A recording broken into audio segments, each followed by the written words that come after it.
जय हिंद dear student and friends. तो फ्रेंड्स, आज हम हिस्ट्री का जो इम्पोर्टेंट टॉपिक है मॉडर्न मतलब मेडावल हिस्ट्री, उसका मध्यकालीन भारत, इसी को हम पढ़ेंगे। इससे पहले जो हम प्राचीन इतिहास का हम एक वीडियो बनाए थे जो सिंधु सभ्यता के बारे में अच्छे से पढ़ाए थे। आप वो हमारे चैनल के हिस्ट्री वाले प्लेलिस्ट में आप जाके देख सकते हैं। तो आज हम पढ़ेंगे मध्यकालीन भारत। देखिए फ्रेंड, इससे क्वेश्चन बहुत ही देखने के लिए एग्जाम में मिलता है, तो इसको हम बहुत ही सरल भाषा में मतलब पढ़ने की कोशिश करेंगे और समझाने की कोशिश करेंगे। तो आप लोग वीडियो बहुत ध्यान से देखिएगा, इसको बनाने में बहुत ही मेहनत लगाएं। कृपया इसको लाइक करें और चैनल को सब्सक्राइब करें।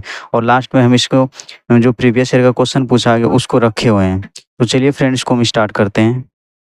तो देखिए फ्रेंड, अगर इसमें हम जाने तो भारत पर मुस्लिम आक्रमण, देखिए मिडिल ईस्ट में देखें तो जैसे अफगानिस्तान हो गया, ईरान हो गया, इस सब में उस समय क्या था, मुस्लिम बोलता था।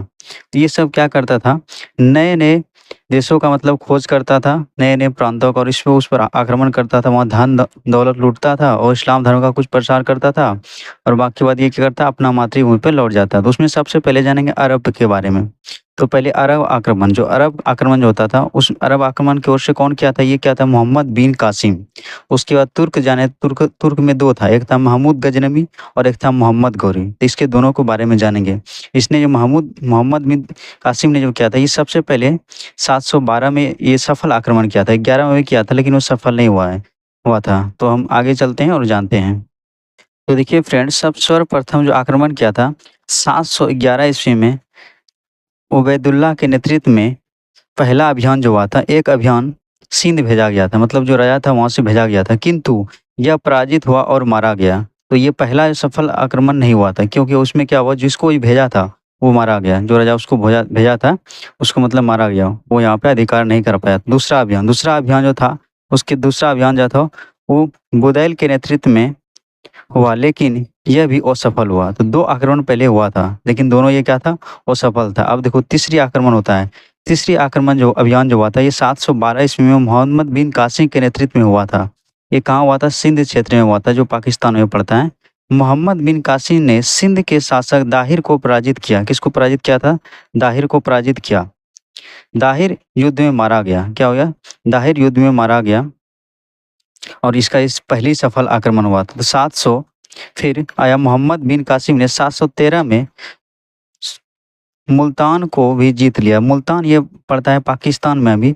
तो ये वहाँ जब आक्रमण हुआ तो पाकिस्तान जो पहले भारत का ही अंग था, तो मुल्तान अभी जाने थी मिट्टी के बर्तन के लिए प्रसिद्ध है, ये वहाँ है।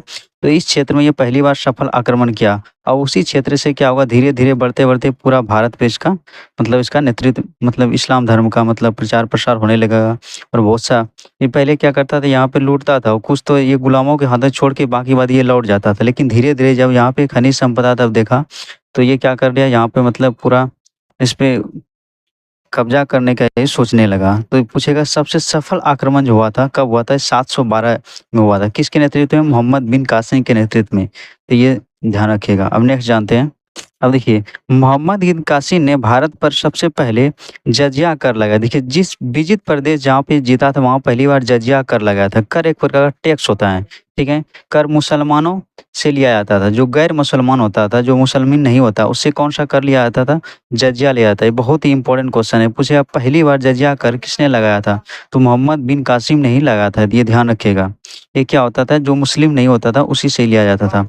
जजिया कर से निम्नलिखित लोगों का मुक्त रखा गया था। मतलब जजिया कर जो होता था, ऐसा 5 था जो जिससे वो जजिया कर नहीं लिया जाता था।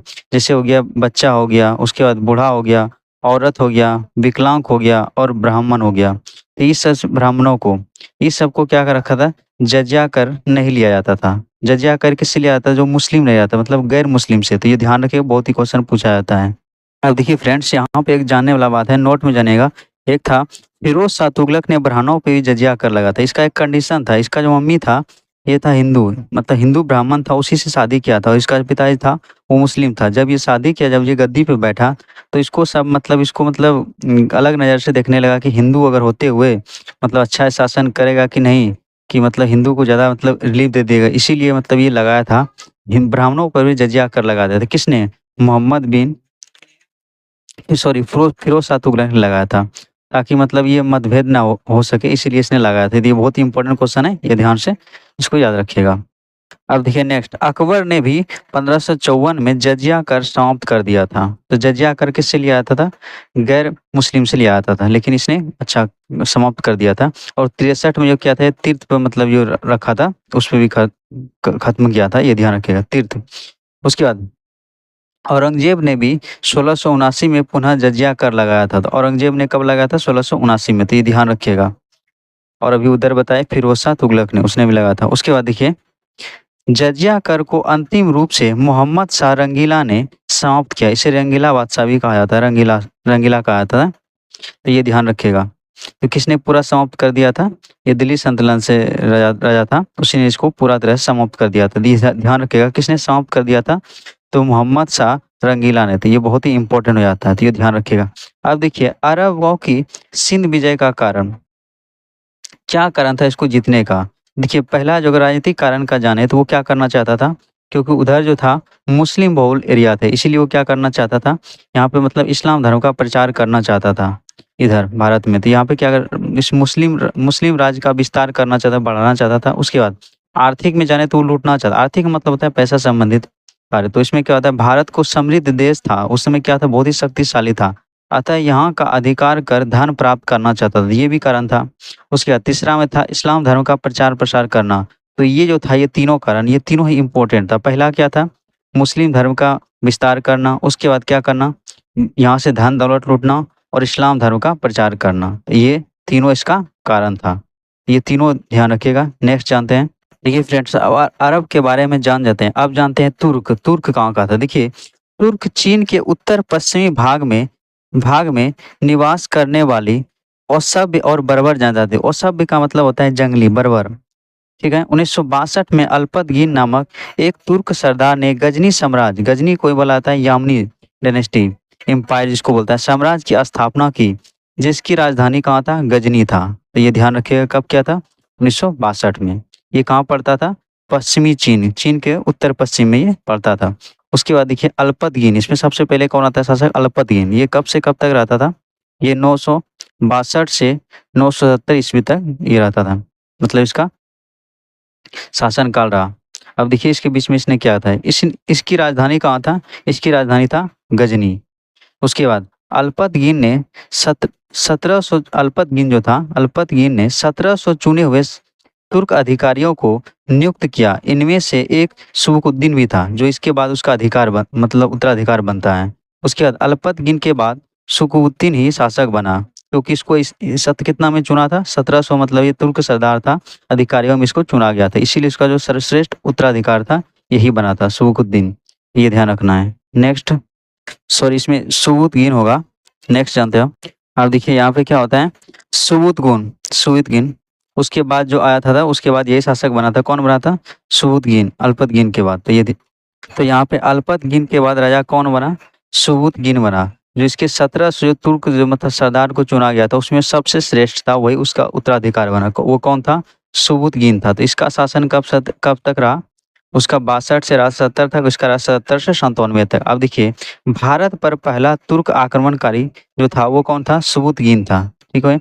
उसके बाद 986 में पंजाब के शाही वंश के शासक जयपाल पर आक्रमण कर लिया और उसे पराजित किया। तो ये सबसे पहले जानते हैं, पंजाब पर ही मतलब उत्तरी जो भारत था वहाँ पे धीरे धीरे क्या किया, ये मतलब आक्रमण किया और वहाँ पे जीतना स्टार्ट किया। उसके बाद सुबुतगीन की मृत्यु के बाद इसके 2 पुत्र थे। तो उसका नाम था अब्दुल कासिम महमूद और एक था इस्माइल। तो जब ये मरता है तो दोनों में उत्तराधिकार का युद्ध हो जाता है। तो इसमें क्या होता है, इस्माइल हार जाता है और शासक कौन बनता है? तो यही बनता है। देखिए यहाँ पे भी दिया गया है, दोनों के मध्य उत्तराधिकार का युद्ध हुआ, जिनमें अब्दुल कासिम महमूद विजयी हुआ और अब्दुल कासिम महमूद गजनवी के नाम से शासक बना। तो महमूद गजनी का पूरा नाम क्या है? तो इसका है अब्दुल कासिम महमूद, इसी को बोलता है महमूद गजनवी। तो ये ध्यान रखिएगा। अब नेक्स्ट, अब देखिए जब दोनों भाई में युद्ध हुआ तो उसमें बताए थे महमूद गजनी जीत गया था और इस्माइल हार गया था। अब देखिए इसका जो कार्यकाल रहा था 1998 से 30 तक रहा था। देखिए सुबुतगीन की मृत्यु के बाद महमूद गजनी 998 में गद्दी पर बैठा। इसने 1000 से 1027 के बीच कुल 17 बार आक्रमण किए। तो इसमें क्वेश्चन डायरेक्ट पूछेगा कि महमूद गजनी जो बना था, ये कितनी बार भारत पे आक्रमण किया था? 17 बार किया था। कब किया था? 17 बार किया था, आक्रमण किया। उसके बाद महमूद गजनी ने सर्वप्रथम 1000 ईस्वी में भारत पर आक्रमण किया और पेशावर, ये पेशावर पड़ता है पाकिस्तान में, तो ये ध्यान रखिएगा, के कुछ हिस्से पर विजय प्राप्त करके वापस अपने देश लौट आया। उसके बाद अब देखिए, महमूद गजनी ने 17 बार यहाँ पे आक्रमण किया था, उसमें कुछ जो महत्वपूर्ण आक्रमण था उसके बारे में जानते हैं। तो देखिए, अगर देखें तो यहाँ पे 1000 से 2 के बीच में यहाँ पे क्या था, जयपाल के नेतृत्व में क्या था, ये कहाँ पे था, हिंदू शाही राज्य में। उसके बाद ये भी था, उसके बाद 5 में किया, उसके बाद 8, 9, उसके बाद 12, उसके बाद यहाँ पे देखिए 18, 19, उसके बाद 20, 21 में कलिंजर, कन्नौज, थानेसर, इस सब पे क्या किया, ये सब आक्रमण किया। लेकिन इसका सबसे सफल आक्रमण रहा था और सबसे अधिक जिसको सफलता मिला था, ये मिला था जो 7वीं, ये जो था एक आक्रमण था सोमनाथ, ये गुजरात में पड़ता है मंदिर। तो उस समय क्या होता था, बहुत धन दौलत रखा जाता था मंदिर में, क्योंकि मंदिर को ही सबसे मतलब पवित्र जगह मानता था कि वहाँ चोरी उरी नहीं होता है। जैसे बैंक में पैसा रखता है उसी प्रकार पहले मंदिर में रखा जाता है। जब ये 1025 में आक्रमण किया, तो जब ये यहाँ पे आक्रमण किया था, यहाँ से उसके बहुत ही संपत्ति हाथ लगा था और यहाँ का शासक था वो भीम प्रथम था। कौन था? भीम प्रथम था। तो ये ध्यान रखिएगा। यहाँ से क्या होता है, जब इसको लूट के जा रहा था, यहाँ से बहुत सा संपत्ति, यहाँ पे इसमें जाटों ने कुछ इस पे मतलब आक्रमण किया था और कुछ संपत्ति भी लूट लिया था। तो ये बहुत ही इंपॉर्टेंट है कि सोमनाथ मंदिर कहाँ है, तो ये गुजरात में है। ये कब लूटा था? 1025 में लूटा था। मतलब इसी के प्रकोप के कारण इसको देखे थे, ये 1030 में इसका मृत्यु हो गया था। इसका किसका? महमूद गजनवी का। क्योंकि मंदिर अब से धन लूटेगा तो क्या होगा, 30 तक में इसका जो था मृत्यु हो गया था। ये ध्यान रखिएगा। इसका लास्ट जो आक्रमण था इसी के विरुद्ध था, जाटों के विरुद्ध। क्योंकि ये जब जा रहा था इससे उलझना ये उचित नहीं समझा। बाद में जब इसका अभियान होता 30 में, 1030 में, तो जाट से लास्ट इसका अभियान था। तो जानेंगे आगे में। अब देखिए, महमूद गजनी के बारे में जाने थे। 1025 अभी जो बताया, इसमें 16वें इसका आक्रमण था। ये कितना बार आक्रमण किया था? 17 बार किया था। उसमें 16वें आक्रमण में सोमनाथ मंदिर को लूटा। मंदिर से लूट के जाने के क्रम में उस पर कुछ जाटों ने आक्रमण किया और उसे कुछ संपत्ति वापस लूट ली। अभी बताए थे। उसके बाद बगदाद के खलीफा अल कादिर बिल्ला ने महमूद गजनवी को यामीन उद दौला और तथा अमीन उन मिल्ला की उपाधि प्रदान की थी। देखिए, उस समय अगर राजा बनना होता है, अगर सब जनता मानेगा, तो उस समय क्या होता था, ये जो बैठता था वहाँ पे बगदाद का जो होता था खलीफा, उससे पद लेना पड़ता, संवैधानिक मतलब धार्मिक पद लेना पड़ता था, तभी उसको सब राजा मानता था। ये जो खलीफा होता है, ये इस्लाम धर्म का होता है, सबसे करीबी होता है। तो ये ध्यान रखिएगा। उसके बाद देखिए, महमूद गजनवी ने अपना अंतिम आक्रमण 1027 में जाटों के विरुद्ध किया था। किसके विरुद्ध किया था? जाटों के विरुद्ध किया और 1030 ईस्वी में महमूद गजनी के मृत्यु हो गया था। ये बहुत ही क्वेश्चन इंपॉर्टेंट आता है कि महमूद गजनी का आर्थिक अंतिम जो युद्ध था वो किसके विरुद्ध था? ये जाटों का विरुद्ध था। ये ध्यान रखिएगा। उसके बाद महमूद गजनी के साथ फिरदौसी, उसके बाद अलबरूनी, उसके बाद उत्बी जैसे इतिहासकार भी आए थे जो निम्नलिखित पुस्तक लिखा था। ये सब पुस्तक एग्जाम में पूछा गया है। तो फिरदौसी ने लिखा था शाहनामा। इसको देखिए, स्क्रीनशॉट लेके रख लीजिएगा या तो पीडीएफ जो मिल जाएगा टेलीग्राम पे, वहाँ से डाउनलोड कर लीजिएगा। उसके बाद अलबरूनी ने लिखा था किताब उल हिंद। उसके बाद उत्बी ने लिखा था किताब उल यामनी। ये तीनों पुस्तक को याद रखिएगा, सभी क्वेश्चन पूछा गया है। अब नेक्स्ट देखिए, महमूद गजनवी को जो बुलाता है बुत किशन या उसको बुलाता है मूर्ति भंजक भी कहा जाता था, क्योंकि ये सब क्या करता था, मूर्ति सब लूट कर मतलब चला जाता था। अब देखिए, महमूद गजनवी के आक्रमण का प्रभाव, क्या क्या प्रभाव पड़ा, तो यहाँ पे देखिए क्या प्रभाव पड़ा।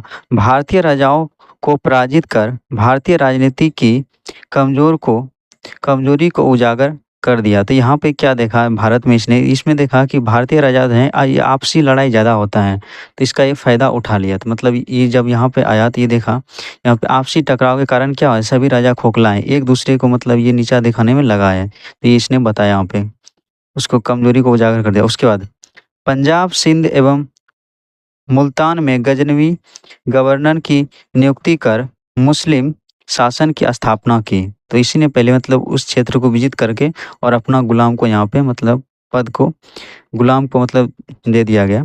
उसके बाद भारत में विदेशी आक्रमण का द्वार खोल दिया। तो इसने जब यहाँ पे मतलब अपना जो होता है सरदार को नियुक्त किया, गुलाम को, इससे क्या होगा, बहुत से मतलब जब ये धन दौलत लूटा, इससे विदेशी आक्रमण और भी होने लगा। उसके बाद भारतीय कला को नष्ट कर दिया। देखिए, महमूद गजनी ने क्या किया, यहाँ पे जितना मंदिर उंदिर था ये सबको तोड़ दिया। उसके बाद भारत का भारत का धन गजनी ले गया, मतलब यहाँ से जितना ये लूट-पाट किया था, ये सब अपना मतलब मातृभूमि में तो ले गया था। ये सब यहाँ से प्रभाव पड़ा और इसमें मतलब बहुत धनी हो गया, क्योंकि उस समय भारत का जो था आर्थिक स्थिति बहुत ही अच्छा था। इससे जब पता चलता है। नेक्स्ट अब पढ़ेंगे मोहम्मद गौरी के बारे में। इसका शासनकाल 73 से 1202 था, 1173 से 1202 तक था। देखिए मोहम्मद जो गौरी हैं, ये मोहम्मद गजनी का एक गुलाम था। किसका गुलाम था? उसी का गुलाम था। अब देखिए 12वीं शताब्दी में के मध्य में गौर वंश का उदय हुआ। उनके साम्राज्य का आधार उत्तर पश्चिमी अफगानिस्तान था। तो अफगानिस्तान का राजधानी काबुल पड़ता है। उसके बाद 1173 में शिहाबुद्दीन मोहम्मद गौर का शासक बना। उसके बाद 1175 में इसने तो देखे थे यहाँ पे 1175 में इसने मुल्तान, जो पाकिस्तान में पड़ता है, ये मिट्टी बर्तन के लिए प्रसिद्ध है, पर आक्रमण किया। यह इसकी पहली विजय थी, मतलब यहाँ पे ये पहली इसका जीत था। तो इसका ये क्या था? पहली विजय था। उसके बाद 1178 में इसने राजस्थान पर आक्रमण किया, किंतु यहाँ के शासक भीम द्वितीय ने इसे बुरी तरह पराजित किया तथा वह तुर्क आक्रमणकारियों की पहली पराजय थी। तो जो भीम द्वितीय ने इसको पराजित किया, इसका पहला तुर्क था जो इसको पराजित किया था। मतलब ये बुरी तरह यहाँ से हार हुआ था और यहाँ से इसको जाना पड़ा था। अब देखते हैं नेक्स्ट। देखिए इसमें ये क्वेश्चन भी पूछ सकता है कि मोहम्मद गौरी को किसने पराजित किया? राजस्थान के किस शासक ने? तो ये किसने पराजित किया था? भीम द्वितीय ने। तो ये ध्यान रखिएगा, इसका पहली पराजय था तुर्क का। देखिए जब ये पराजित हो गया तो कुछ दिन के बाद ये फिर मतलब कुछ वर्षों के बाद ये फिर भारत पर आक्रमण करने के लिए आया था। देखिए कब आया था ये? 1191 में। ये मोस्ट क्वेश्चन है, बहुत बार ये पूछा गया। 1191 में तराइन का प्रथम युद्ध मोहम्मद गौरी और पृथ्वीराज चौहान के बीच हुआ। इस युद्ध में मोहम्मद गौरी पराजित हुआ और गजनी वापस लौट गया। जब ये लौट गया तो क्या होता है? फिर 1 साल के बाद आता है। तो ये क्या करता है? फिर 1192 में फिर युद्ध होता है, तराइन का दूसरा युद्ध होता है। इस युद्ध में पृथ्वीराज चौहान पराजित हुआ। देखिए पराजित नहीं होता, इसमें क्या था? छल कपट के द्वारा ये पराजित हो जाता है। तो इसी कारण ये मतलब ये जीत जाता है और मोहम्मद गौरी को क्या होता है? मतलब इसको बंदी बना लिया जाता है। तो ये ध्यान रखिएगा, पराजित हुआ और पृथ्वीराज चौहान ने गौरी ने उसे बंदी बना लिया गया।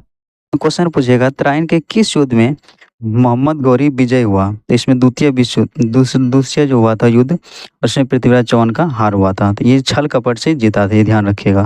देखिए यहाँ पे मोहम्मद गौरी के भारतीय अभियान, जो यहाँ पे अभियान है, इसको देख सकते हैं। यहाँ पे पहला हुआ था 1175 में मुल्तान हो गया, दूसरा हुआ था 1178 में गुजरात हो गया, तीसरा हो गया था कब? 1181 में पंजाब के विरुद्ध हुआ था, फिर 86 में पंजाब के विरुद्ध हुआ था, 1191 में और ये जो बताया तराइन का प्रथम युद्ध हुआ था। इसमें क्या हुआ था? पृथ्वीराज चौहान था, दूसरा में पृथ्वीराज चौहान था जिसमें हार गया छल कपट के कारण। उसके बाद ये जो होता है छठा में 1115, ये वाला क्वेश्चन पूछा जाता है, 7वां युद्ध। इसमें पूछेगा ये कौन सा युद्ध था? चंदावर का युद्ध था, इसमें कन्नौज में हुआ था ये। इसमें जयचंद्र का हार हुआ था। उसके बाद 1100 मोहम्मद गौरी और जयचंद के बीच हुआ था, उसमें 1195 में। इसके बाद बयाना हुआ था, इसका कुमारपाल था। या उसके बाद लास्ट जो था इसका 1005 ईस्वी में इसमें खोखरों के से युद्ध हुआ था। तो ये सब युद्ध जो है इम्पोर्टेंट है, याद रख सकते हैं इसको। इसमें कम से कम ये तराइन का प्रथम, द्वितीय और चंदावरी, इसको याद रखना है। और ये कि 9 वाला, इसमें कौन कौन से याद रखना है? 5 रखना है, 6 रखना है, 7 रखना और 9 नंबर का। नेक्स्ट अब देखिए मोहम्मद गौरी 1205 ईस्वी में गौरी ने अपना अंतिम युद्ध पंजाब के खोखर जातियों के विरुद्ध लड़ा गया। तो इसमें क्वेश्चन ऐसे पूछता है खोखर जाति कहाँ पे मतलब बिलोंग करता था? तो ये पंजाब में था। इसका आखिरी युद्ध था मोहम्मद गौरी के सेनापति द्वारा विजित क्षेत्र। तो देखिए मोहम्मद गौरी का जो सेनापति था कुतुबुद्दीन ऐबक था, गुलाम वंश का संस्थापक था, आप सभी पढ़े होंगे। उसके बाद एक और था बख्तियार खिलजी, इसी ने क्या किया था? नालंदा विश्वविद्यालय को जलाया था। तो ये दोनों इसका गुलाम था। तो ये कौन बनता है? ये बनता है कुतुबुद्दीन ऐबक, तो ही इसका बनता है बाद में ये बख्तियार खिलजी। तब जानते हैं इसमें क्या हुआ। कुतुबुद्दीन ऐबक ने 1900 इसी मतलब ये सेनापति के नेतृत्व में मोहम्मद गौरी ने अजमेर को जीता था 1196 में। उसके बाद बदायूं को भी जीता था 1197 में। उसके बाद 2002-3 में बुंदेलखंड को जीता था, जो उत्तर प्रदेश इलाका में आता है। उसके बाद बख्तियार खिलजी ने बिहार पर विजय कराया था। ये किसका गुलाम था? मोहम्मद गौरी का ही था। उसके बाद बंगाल पर विजय किया था 1205 में। अब देखिए 1198 में मोहम्मद गौरी के सेनापति बख्तियार खिलजी ने नालंदा विश्वविद्यालय को ध्वस्त करा, जो अभी इसको मॉडिफाई करके फिर से बनाया गया नालंदा विश्वविद्यालय।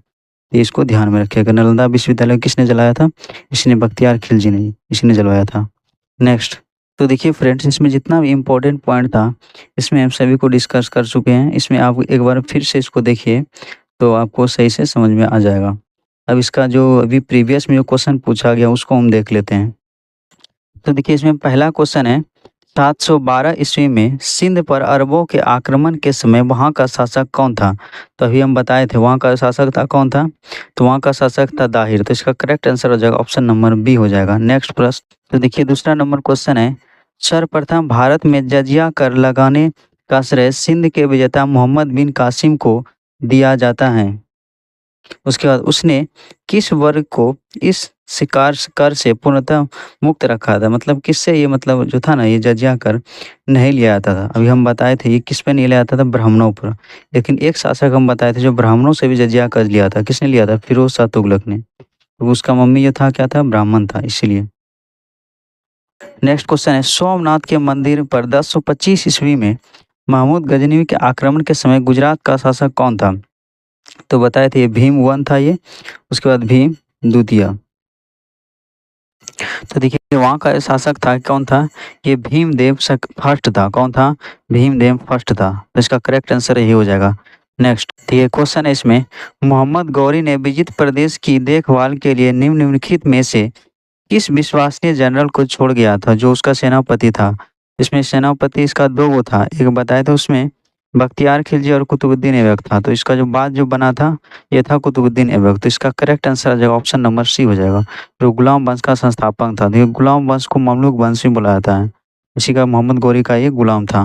नेक्स्ट प्रश्न, क्वेश्चन है, तराइन की पहली लड़ाई 1191 ईस्वी में निम्नलिखित में से किसके बीच हुआ था? तो हम बताए थे तराइन का दो युद्ध हुआ था, तराइन का प्रथम युद्ध और द्वितीय युद्ध। तराइन का जो प्रथम युद्ध हुआ था ये हुआ था महमूद गजनी और पृथ्वीराज चौहान के मध्य हुआ था। ये बताया था, इसका correct answer option number C हो जाएगा। और द्वितीय युद्ध में भी यही दोनों था, लेकिन इसमें क्या हुआ था? पहली में मोहम्मद गौरी का हार हुआ था और दूसरी में पृथ्वीराज चौहान का हार हुआ था। दूसरे में मोहम्मद गौरी जीत गया था। तो ये ध्यान रखिएगा, उसमें क्या क्या छल कपट से जीत गया था। उसके बाद चंदावर का युद्ध हुआ था जयचंद और मोहम्मद गौरी में। तो ये ध्यान रखिए, ये सब बता चुके हैं। नेक्स्ट क्वेश्चन है, भारत पर प्रथम तुर्क आक्रमण करने वाला कौन था? तो बताए थे जो प्रथम तुर्क आक्रमण करने वाला था वो कौन था? तो देखिए यहाँ पे अगर बात करें तो भारत पे प्रथम तुर्क आक्रमण करने वाला तो वो कौन था? ये था सुबुतगीन, लेकिन इसमें ऑप्शन नहीं है, इसीलिए इसका जो करेक्ट आंसर आ जाएगा ऑप्शन नंबर हो जाएगा ए, महमूद गजनवी हो जाएगा। तो इसका करेक्ट आंसर क्या हो जाएगा? Option number A. तो इसका करेक्ट आंसर हो जाएगा। नेक्स्ट प्रश्न, क्वेश्चन यहाँ पे निम्नलिखित में से कौन कौन अपने को बुद्ध किशन मतलब मूर्ति भंजक कहता था? मतलब ये मूर्ति को लूटने वाला, तो ये किसको बुलाता है? महमूद गजनवी। इसने क्या किया था? एक सोमनाथ मंदिर को भी लूटा था। तो इसका करेक्ट आंसर आ जाएगा ऑप्शन नंबर ए को बुलाया जाता है, महमूद गजनवी को। नेक्स्ट क्वेश्चन है, महमूद गजनवी के साथ भारत आने वाले इतिहासकारों में कौन शामिल नहीं है? तो देखते हैं इसमें, शाहनामा ये तो था, इसने फिरदौसी लिखा था। उसके बाद किताबुल हिंद ये अलबरूनी ने लिखा था। उसके बाद तीसरा था तारीख यामनी, इसका लेखक था उतवी, ये भी था। लेकिन इसका जो डी नंबर है ये इसका गलत है, ये नहीं था। इसका करेक्ट आंसर आ जाएगा ऑप्शन नंबर डी है, ये हम पहले पढ़ा चुके हैं। नेक्स्ट क्वेश्चन है, महमूद गजनवी का भारत में अंतिम आक्रमण किसके विरुद्ध था? तो बताइए, तोमर, उसके बाद प्रतिहार, सोलंकी, उसके बाद जाट। तो हम बताए थे ये जो आखिरी इसका जो था अभियान ये था जाट के विरुद्ध। किसके विरुद्ध था? जाट के विरुद्ध। ये कब था? 1927 सॉरी, ये कब था? ये 1027 में हुआ था। कब हुआ था ये आक्रमण? 1027 में, क्योंकि ये 25 में लूट कर गया था सोमनाथ मंदिर को, और इसका 30 में 1030 में इसका मृत्यु हो गया था। किसका? महमूद गजनवी का। तो ये ध्यान रखिएगा। देखिए जितना भी इम्पोर्टेंट क्वेश्चन था इसमें हम करा चुके हैं, और इसमें अगर कोई त्रुटि है तो कमेंट में जरूर बताएं। अगर वीडियो सही लगे तो शेयर भी करें और कमेंट जरूर करें। Thanks for watching this video.